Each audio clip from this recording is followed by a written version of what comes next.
Justin Trudeau seemingly getting flack from anybody who mentions his name these days, except, of course, from his lapdogs at the mainstream media.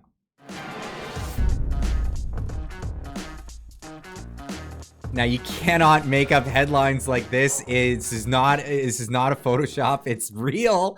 This is the CTV News saying Trump jealous of Trudeau because he's younger and way better looking. This is an actual headline from an actual publisher in Canada. I wrote on Twitter, and to think CTV might have gone out of business had Trudeau not given them hundreds of millions of your tax dollars. Absolutely. But anywhere else he goes, he seems to be getting flack, and UFC really had quite a fun little ride with Justin Trudeau lately as they went into Ontario to host an event, and nobody seems to really have much respect for either Trudeau or his lapdogs. Man, dude, you're part of the problem. You elected Justin Trudeau. Like, when he sees the bank accounts, like, you're just pathetic. And the fact that you have no backbone, and has he shut down your country and seized bank accounts? You ask me some stupid shit like that, go yourself. Move the on, man. So that was Sean Strickland. He is a UFC champion and fighter, and while he had that to say, now it went on when the event came on, chants broke out at the UFC event, and well, can you guess what they were saying? Well, we'll just have a listen here.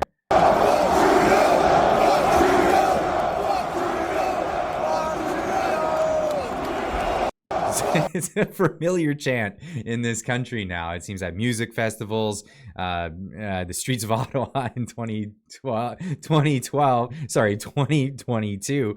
That was the thing. But also, it carried on into interviews after the fact. And here, of course, is the man himself, the owner of the UFC, answering questions from Canadian media reporters. About you obviously give a long leash to your fighters about, what they can say when they are up there with a UFC microphone, and you are getting into territory of homophobia, transphobia. Is there... I don't give anybody a leash. Oof. Well, I'm saying you... A leash?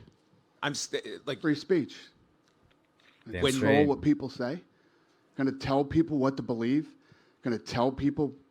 I don't fucking tell any other human being what to say, what to think, and there's no leashes on any of them. What is your question? I was asking that question. I'll move on, though. Yeah, you will. Probably a good idea. That's ridiculous to say I give somebody a leash. Free speech, brother. People can say whatever they want, and they can believe whatever they want.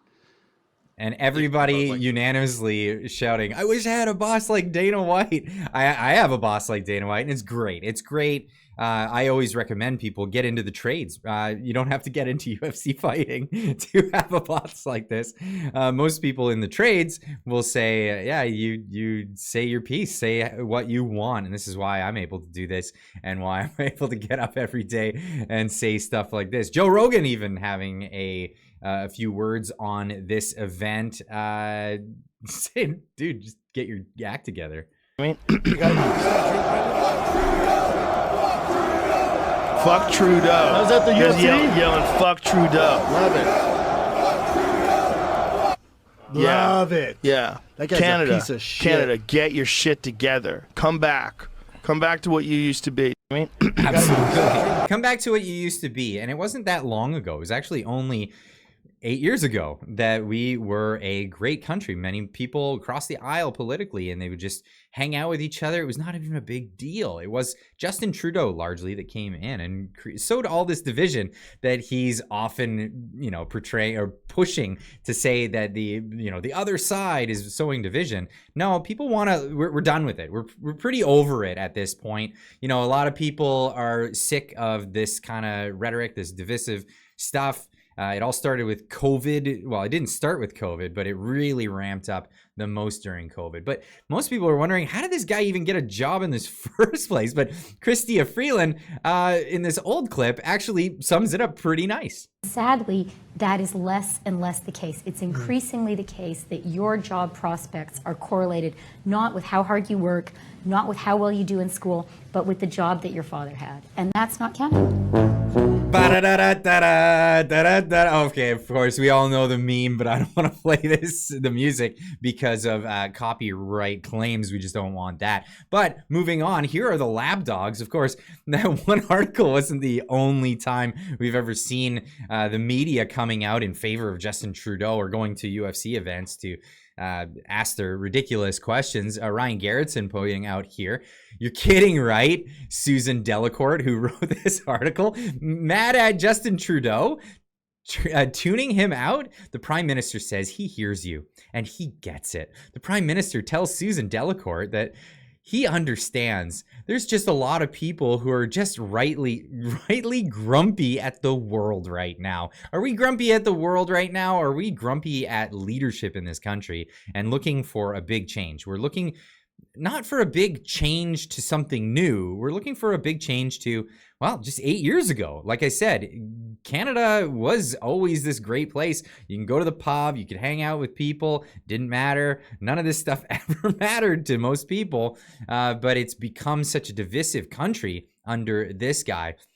Most Canadians voting for Liberals to stop Conservatives from winning, a poll says. A poll suggests from CTV, like they haven't had any polls that they've run that went the other way, and then they just don't publish. Just when you think CTV can't crotch sniff the Liberals anymore than they already do. Of course, not all media outlets are letting this stuff go. Even the Toronto Star, a left-wing publication, saying Justin Trudeau MPs are more nervous than ever about the Liberal Party. They're more nervous about the Liberal Party because of Justin Trudeau. He won't let go of power. He won't step down. He won't get out of the way. And Liberals are worried that there might not even be a party in the future for them to even be a part of. This may actually be a thing. We may see, even in the next election, the NDP become the opposition to the Conservatives after the election. And it really, I'll leave a link in the description. No spoilers. Go read the article for yourself on this one. We're moving on. Nervous Justin Trudeau says Trump winning in 2024 will be a step back. Canadian PM says second term won't be easy for this country, and a win that reflects anguish and fury in the U.S. Now, this, of course, is Daily Mail. That's not some lapdog for Justin Trudeau, and giving some poignant commentary on the Prime Minister. Interestingly enough, more poignant commentary comes from this guy, Kevin O'Leary, the guy from the Shark's Den, again on Fox News, tearing shreds into Trudeau on this story about Trudeau saying that, ooh, this might be really bad for Canada if Trump gets in. Well, guess what? This is the will of the this is the will of the American people if they vote for Donald Trump. So you just might want to back off on that one if you have any sort of inclining of saying that you stand for democracy. But here's what Kevin O'Leary had to say about this. Well, I say these words with no disrespect. Canada, and I'm an investor, I look at it from that perspective. I'm a Canadian citizen, I'm an Irish citizen, I'm an Emirati citizen. Canada has one of the best natural resource bases on Earth. It's one of the richest countries on Earth from a natural resource basis.